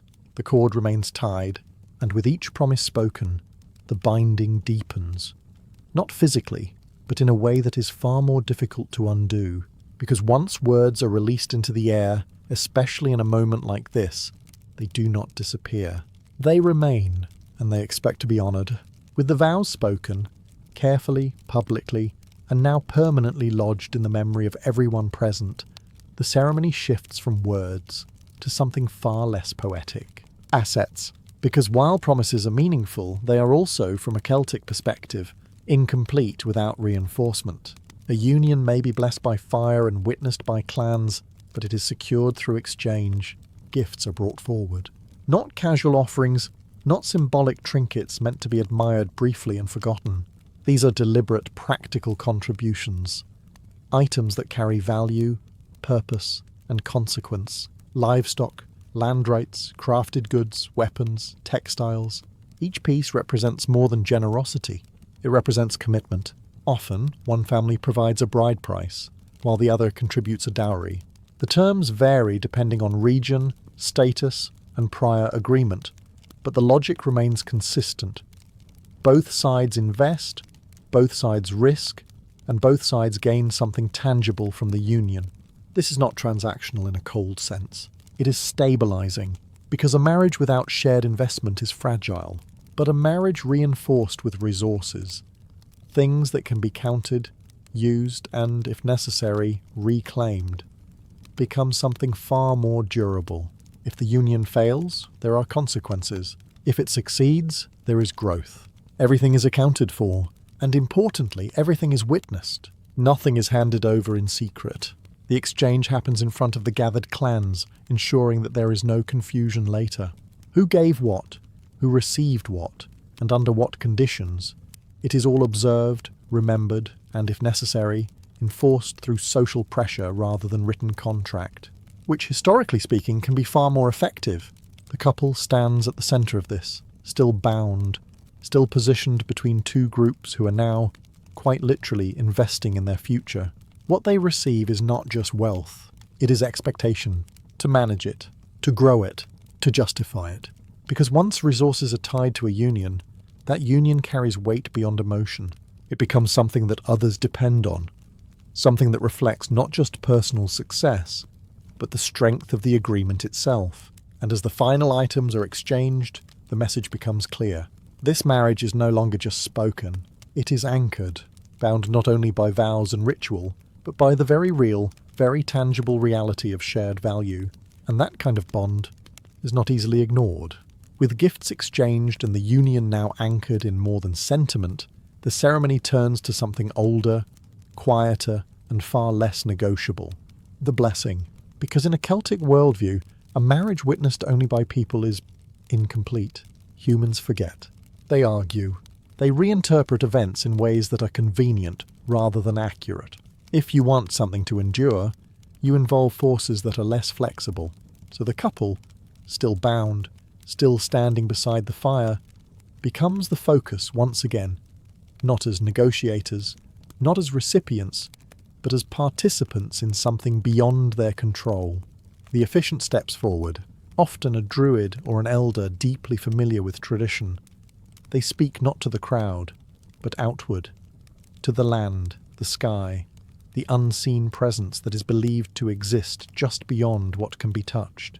Their words are not casual. They are structured, deliberate, carrying the weight of repetition across generations.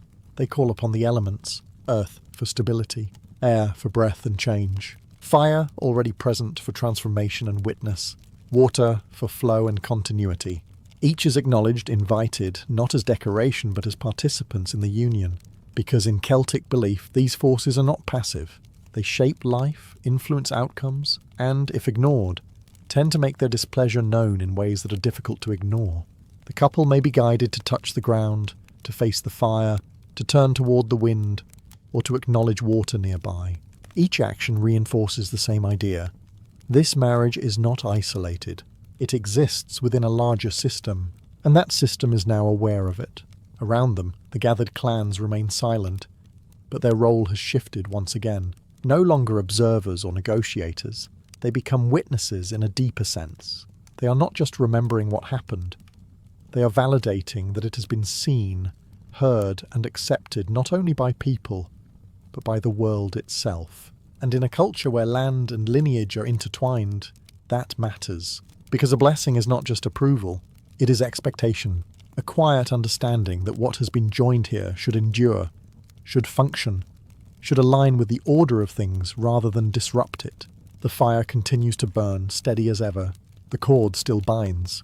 And as the final words of the blessing settle into the air, the ceremony reaches a point where nothing more needs to be proven. The union has been seen, by clans, by land, by something greater than both. And that, in this world, is as binding as anything can be. With the blessing spoken and the unseen forces politely acknowledged, the ceremony reaches its most anticipated phase, the part everyone has been quietly waiting for, the feast. Because while vows bind and rituals sanctify, nothing reveals the true strength of a union quite like a room, or more accurately, an open field, full of well-fed, slightly intoxicated relatives who suddenly remember every opinion they have ever had. Food is brought out in abundance. Meat, bread, ale, whatever the region provides, all prepared in quantities that suggest moderation is not part of the plan. This is not a small gathering politely sharing a meal. This is a display of generosity, of wealth, of the ability to provide. Because feeding people is not just kindness, it is proof that the union is supported, that resources exist, that the couple, and more importantly, their families, are capable of sustaining what has just been created. A poor feast would raise questions. A strong one answers them before they are asked. And as the eating begins, so does the real interaction. People talk, not the careful, measured conversations of earlier, but something looser, more honest. Stories are told. Some about the couple, others about entirely unrelated events that somehow become relevant after enough ale. Laughter grows louder, restraint fades, and the boundaries between clans begin to soften, or occasionally sharpen. Because gatherings like this do not just strengthen alliances, they test them. Old tensions may resurface, disguised as jokes or casual remarks. Rivalries might briefly reappear, only to be smoothed over, or not, depending on how the evening unfolds. The success of the feast is not measured only by the quality of the food, but by the absence of conflict, or at least the successful containment of it. Meanwhile, the couple moves through this environment carefully, no longer at the centre in the ceremonial sense, but still very much observed. How they interact, how they carry themselves, how they respond to both praise and subtle pressure, all of it is noted. Because this is their first test, not of love, but of function. Can they exist within this network of relationships without disrupting it? Can they hold their place? As the fire burns lower and the voices grow louder, the answer begins to take shape. Not in words, but in behaviour. And by the end of the night, everyone present will have formed an opinion. Whether they share it is another matter entirely. As the feast begins to fade, voices lowering, fires settling into embers, and the last cups of ale passed with less enthusiasm than before, the ceremony reaches its quiet conclusion, not with a grand announcement, but with a departure, because at some point the couple must leave. Up until now, they have stood between worlds, between their past families and their shared future, between individual identity and something newly formed. But that balance cannot last. The ritual, the vows, the exchanges, all of it has led to this final step, separation from what came before. The couple prepares to go, not in isolation but with awareness. Every movement is still watched, though now less intensely. The crowd, tired but attentive, observes the transition. This is no longer performance. It is reality beginning. Depending on custom, the couple may leave together to a new household, or One partner may be formally brought into the home of the other's clan. Either way, the meaning is the same. They do not return unchanged. Because what has been created cannot be undone by simply walking away. The cord that once bound their hands is removed, but its absence does not erase its effect. If anything, it makes it clearer. They are no longer physically tied, but the expectation remains. The memory remains. The agreement remains, and so does the weight of it. Behind them, the clans begin to disperse. Conversations end. Alliances settle into their new shapes, and life resumes its usual rhythm. Slightly altered, subtly shifted. What was once two separate paths has now become one, and that change extends outward, touching everyone connected to it. Quietly, inevitably, the fire, now reduced to glowing ash, still marks the place where it all happened. A reminder that something was witnessed here, not just by people, but by the land itself. And ahead of the couple lies something far less structured. Not ceremony, not ritual, but life. Unpredictable, demanding, and far less forgiving than the carefully controlled environment they have just left behind. The vows will be tested. The alliance will be measured. The expectations, spoken and unspoken, will need to be met. Because a Celtic wedding does not end with celebration. It begins with it. And everything that follows is where the real binding takes place. Death in the Viking world does not arrive quietly. It does not slip in unnoticed or allow for a graceful pause. It announces itself, loudly, inconveniently, and with a stubborn refusal to be ignored. One moment, a man is alive, boasting of raids and victories. The next, he is very much not, and everyone else is left with a long list of responsibilities. Because for the Norse, death is not the end. That would be far too simple and, frankly, far too boring. Instead, it is the beginning of a journey, one that requires preparation, attention to detail, and a surprising amount of logistics for someone who is no longer capable of contributing. The moment death occurs, the household shifts. Grief is present, yes, but it is not allowed to take control. There are tasks to be done, and delaying them would only make matters worse. The body must be handled quickly, not out of coldness, but necessity. Time, unlike the deceased, continues to move. Family members and close companions gather around the body. There is no dramatic silence, no poetic stillness. Instead, there is movement, purposeful, almost routine. Death is tragic, but it is not unfamiliar. Most have seen it before. Some, more often than they would prefer. The first act is cleansing. The body is washed carefully, removing dirt, blood, and the less dignified signs of death. This is not about vanity. It is about respect. The dead are being prepared for their final appearance, not just before the living, but before whatever waits beyond. And showing up unprepared is quite simply not acceptable. Then comes clothing. Not ordinary garments, but deliberate choices. A Viking is dressed as they would wish to be remembered, or perhaps as they would wish to be seen in the next world. Fine fabrics, armour, or simple but meaningful attire depending on status. Every detail sends a message. This is who they were, and this is who they remain. Weapons are often placed beside them. A sword, an axe, a shield. Not because anyone expects the dead to leap up and defend themselves, but because identity does not end with breath. A warrior without weapons is no warrior at all, even in death. And as this quiet transformation unfolds, the living begin to gather. Because this is not just an ending, it is the opening act of something far greater. Once the body is washed, dressed, and made presentable, arguably in better condition than during most of its living years, the focus shifts from appearance to preparation. Not emotional preparation, of course. Vikings are not particularly interested in sitting in circles discussing their feelings. This is logistical preparation, the kind that assumes the afterlife is less a mystery and more a destination with very specific entry requirements. The dead are arranged carefully. Position matters. A body might be laid out in a hall, placed on a raised platform, or temporarily housed while the more elaborate parts of the funeral are organised. And there will be elaborate parts. Vikings rarely did anything halfway, especially not something as important as death. Now begins the gathering of grave goods. This is where the line between practicality and belief becomes flexible. Objects are selected not randomly, but with intention.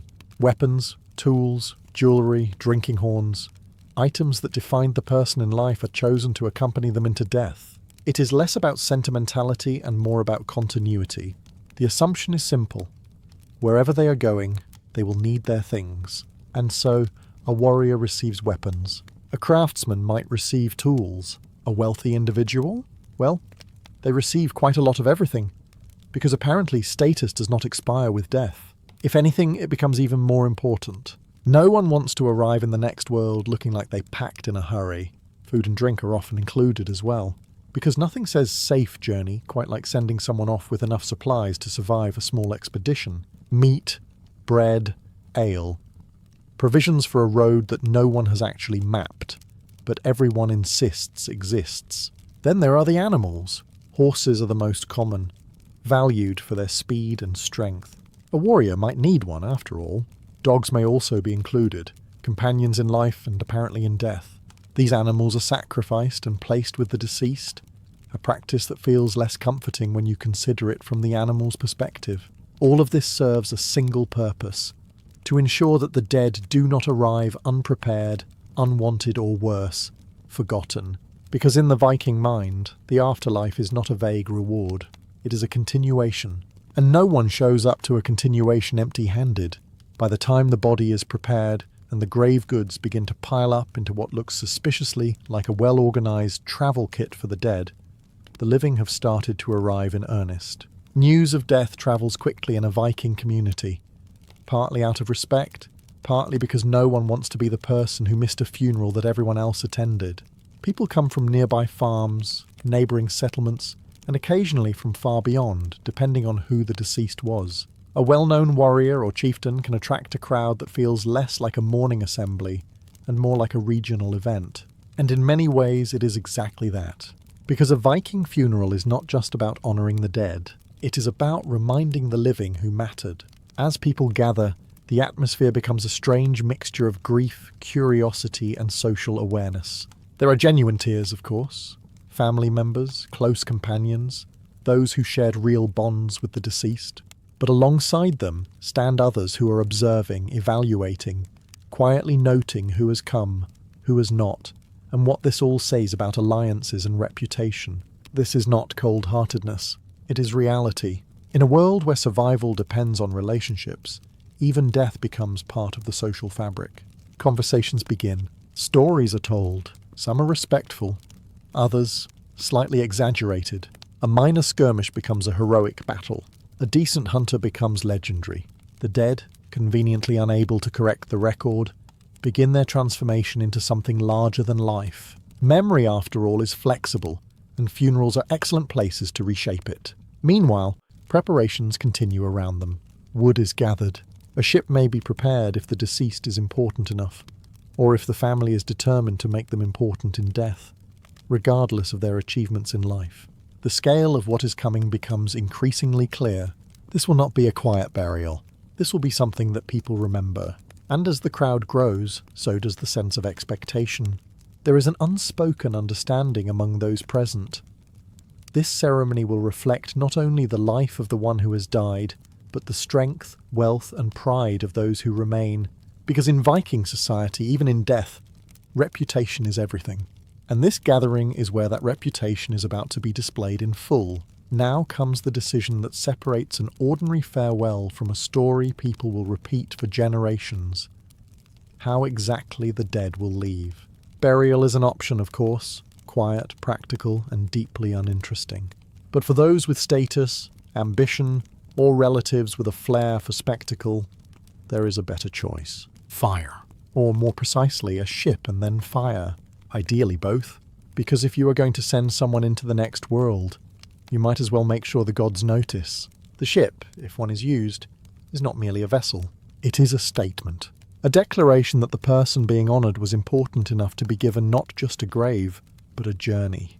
The vessel is dragged onto land or positioned near water, depending on local custom and convenience. Either way, it becomes the centrepiece of everything that follows. The body is placed aboard with careful ceremony, not tossed in, not hurried. Positioned, arranged, almost staged. Around it go the grave goods gathered earlier. Tools, weapons, food, animals, personal items.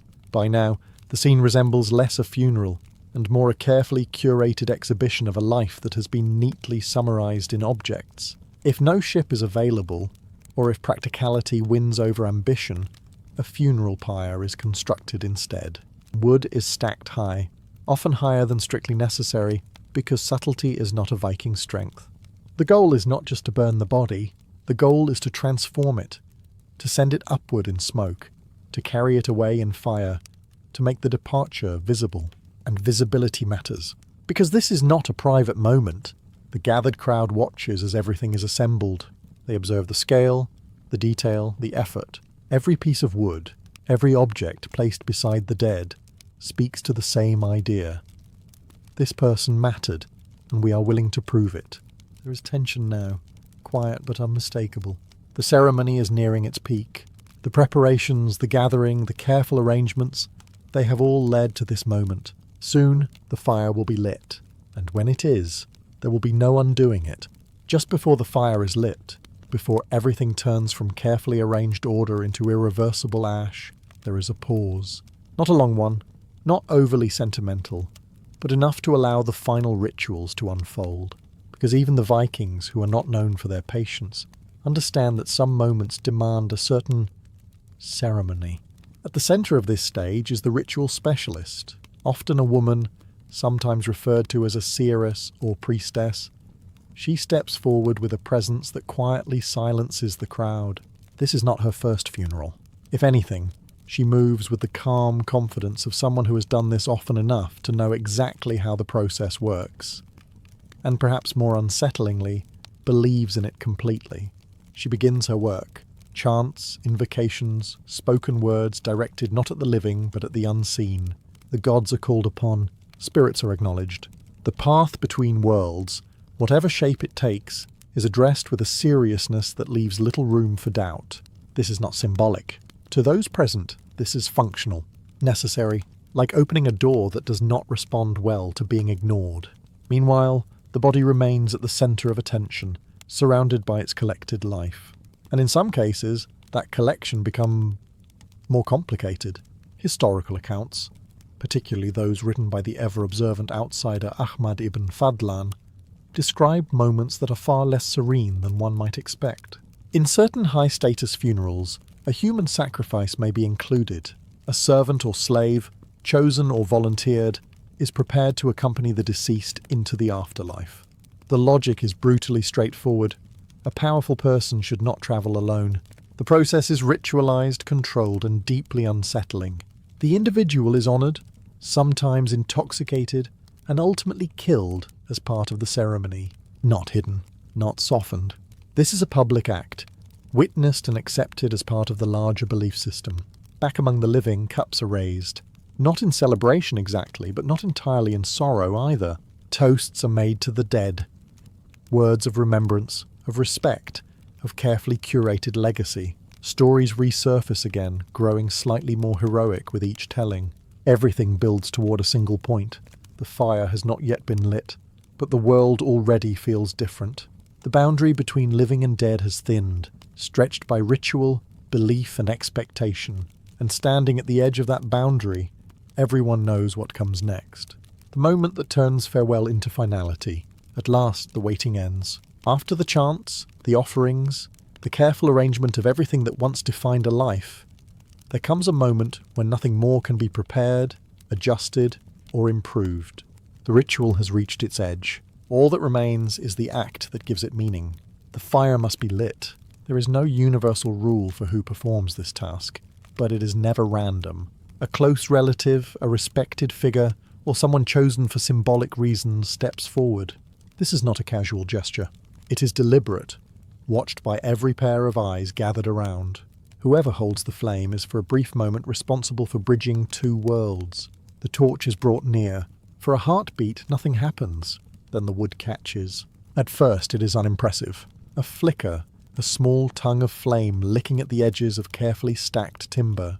But patience has never been fire's weakness. It spreads quickly, hungrily, climbing through the dry wood, reaching the ship or pyre, wrapping itself around everything placed there. Soon, the quiet order of the funeral becomes something else entirely. Heat intensifies. Smoke rises thick and dark.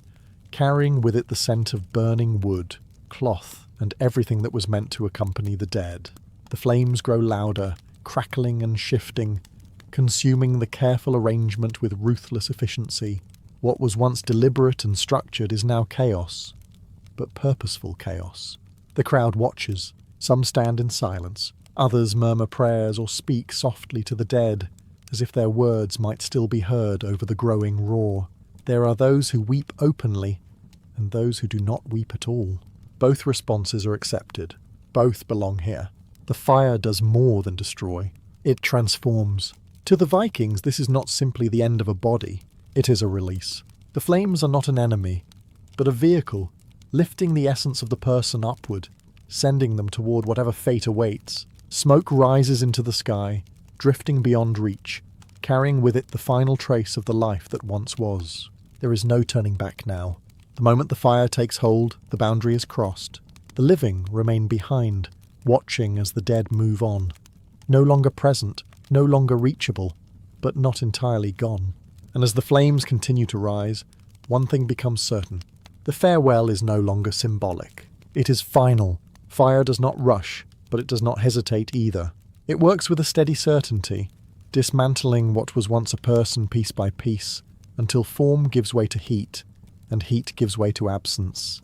The crowd remains, because leaving early would feel inappropriate. Also, no one wants to be the one who missed the most important part after standing through all the speeches.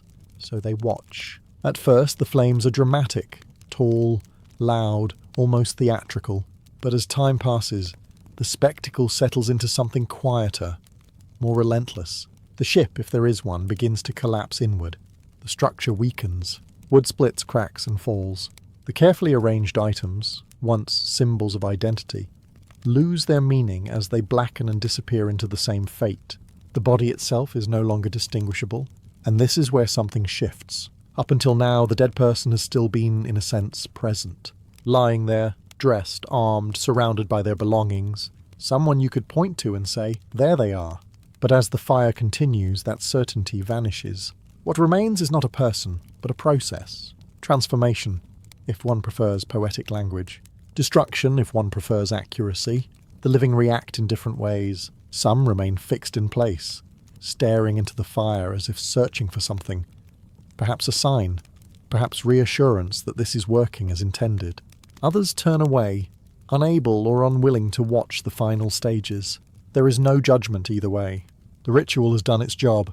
What happens now is simply its conclusion. Smoke continues to rise, carrying with it what cannot be held. And with that rising smoke comes belief. The idea that the person is not gone, but travelling. That somewhere beyond sight, beyond flame and ash, they are arriving. Whether to Valhalla, to the quieter realm of Helheim, or somewhere in between depends on who they were, and perhaps who is telling the story. Eventually the fire begins to weaken. What was once a powerful blaze becomes glowing embers, then dimmer still. The noise fades, the heat softens, and in its place there is only the remains, ash, fragments, proof that something ended here. And with that, the living are left with a final, uncomfortable realization. The person they knew is no longer here. Only memory remains. By the time the fire has exhausted itself, reduced from roaring spectacle to a bed of dim, stubborn embers, the crowd has thinned. The most patient remain, or perhaps the most obligated. Either way, someone has to deal with what is left, because even the most dramatic farewell eventually ends in a practical problem. Ash does not organize itself. The heat lingers, but the work begins. Carefully, deliberately, the remains are approached. There is no rush now. The urgency of earlier has passed, replaced by a quieter, more methodical task, collecting what survived the fire.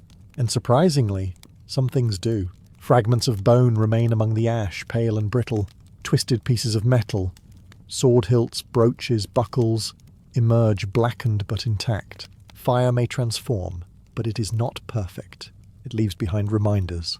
Enough to gather, enough to recognize, enough to say, this is what remains of the person who stood here before. The process is not careless. It is handled with attention, sometimes even with a kind of reverence. Bones are selected and placed aside. Objects are retrieved if they can be. What was once scattered is now brought back together, though in a form far removed from anything familiar. These remains are not discarded, they are relocated. Depending on custom and status, the collected bones and ashes may be placed in a burial mound, an urn, or a marked site. The mound itself becomes a new focal point, not for the dead who are considered gone, but for the living who require somewhere to remember, because memory, unlike fire, needs a location. Stones may be arranged, markers set. Occasionally, something more elaborate is built, particularly if the deceased held importance. A simple mound can become a statement, just as the funeral itself was. Not just someone died, but someone worth remembering died here.